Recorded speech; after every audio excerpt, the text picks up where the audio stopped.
Hey guys, welcome back. So today's video is a quick review and thoughts on Zoeva brushes.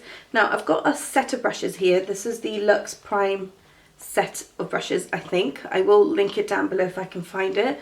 Got these ages ago, so I don't know if they have exactly the same ones at the moment.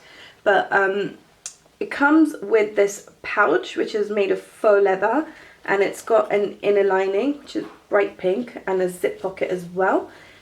Really good quality. It feels a lot more expensive than what I paid for these brushes, but really good quality. Love these brushes, love the packaging. In terms of the actual brushes themselves, they're all fantastic, but I will go through the ones that are ones that I would repurchase as single brushes and ones that I could do without.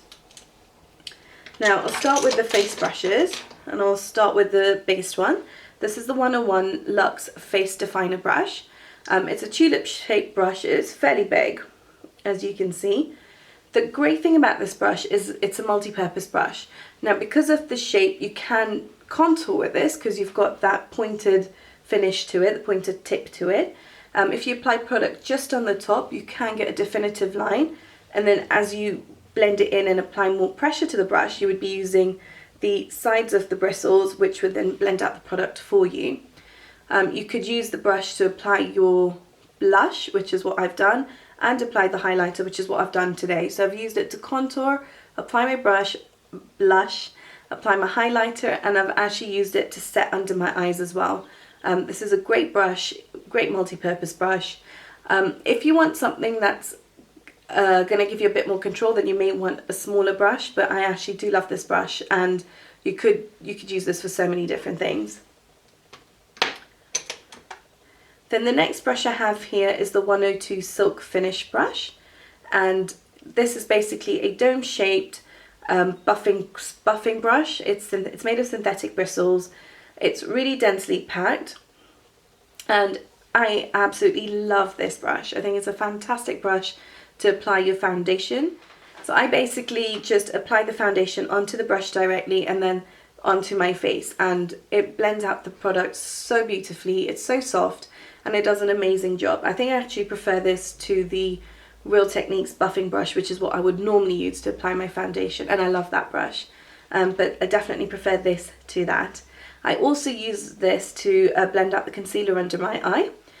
I find that it fits really well. I can't quite reach the corner of my eye, so I would use a concealer brush for that. But for under the eye and for a really nice blended look, this does an amazing job.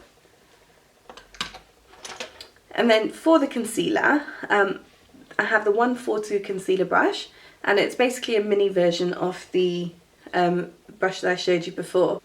But this is great for applying corrector under the eye, great for applying or blending out concealer, for applying your cream colour base or a base on the eyelid like a paint pot.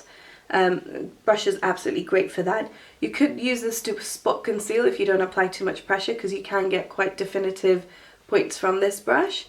But yeah, I really like this brush. If I was to get one concealer brush from their range, this is the one that I would get.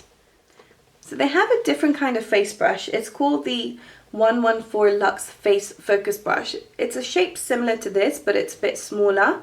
It's got white bristles, and it is a very, very soft brush. It's very similar to the e.l.f. blush brush, and you can use it to set under the eye, apply your blush, apply your highlighter. That is an amazing brush as well. If you were to buy, like, say, one face brush, then it would be really difficult to choose between this and the other brush. This is multi-purpose. This is more of a multi-purpose brush in terms of what you can do.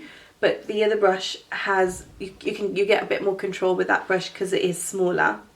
But it is an amazing brush as well. Then for the eye brushes, now I'll start with the one brush that I just don't think is necessary in this kit, and it's the 224 Luxe Defined Crease Brush. That's what it looks like. It's a blending brush, but it's flat on the top. It's a little bit more splayed, so you can't, it's just good for blending out. You can't really do product application with detail with this brush. So with this brush, yeah, you could use it to blend out your crease, blend out under the eye, no problem. But it's not one that I reach for. It's not one that I generally use. This is one brush that I would definitely not bother purchasing as a single brush.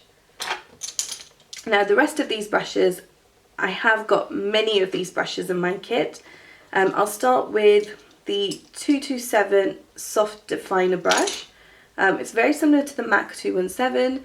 It's got natural bristles. This is great for blending out eyeshadow, for applying eyeshadow on your eyelid.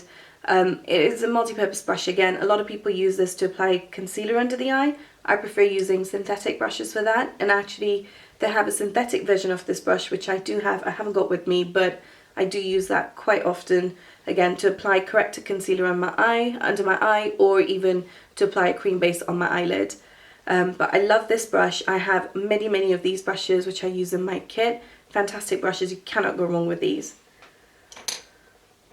The next one is the 221 Soft Crease brush. This is just a regular old dome-shaped blending brush, not very densely packed. It will give you a very soft blended look.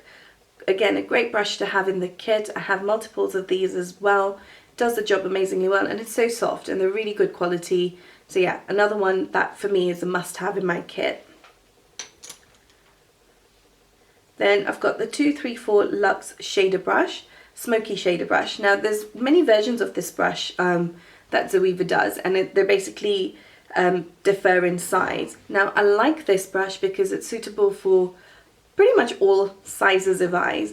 If you've got very large eyes, you might want to go for the larger brush because then you'd get more work done faster. But I love this brush. It gives me control, and I like the fact that it's fairly densely packed, not as dense as the MAC 239, fairly densely packed. It is a flat shader brush.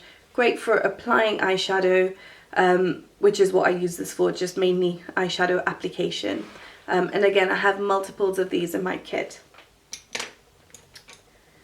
Then the next one I have is the 231 Petite Crease brush. And this I use as a pencil brush, but for a more blended look. So they have a 230, which is the pencil brush itself, and it's smaller, it's more densely packed.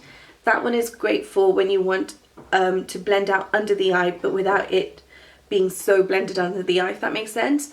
This is great to blend under the eye, but you will get it lower down because it's not as dense and it does play a little bit.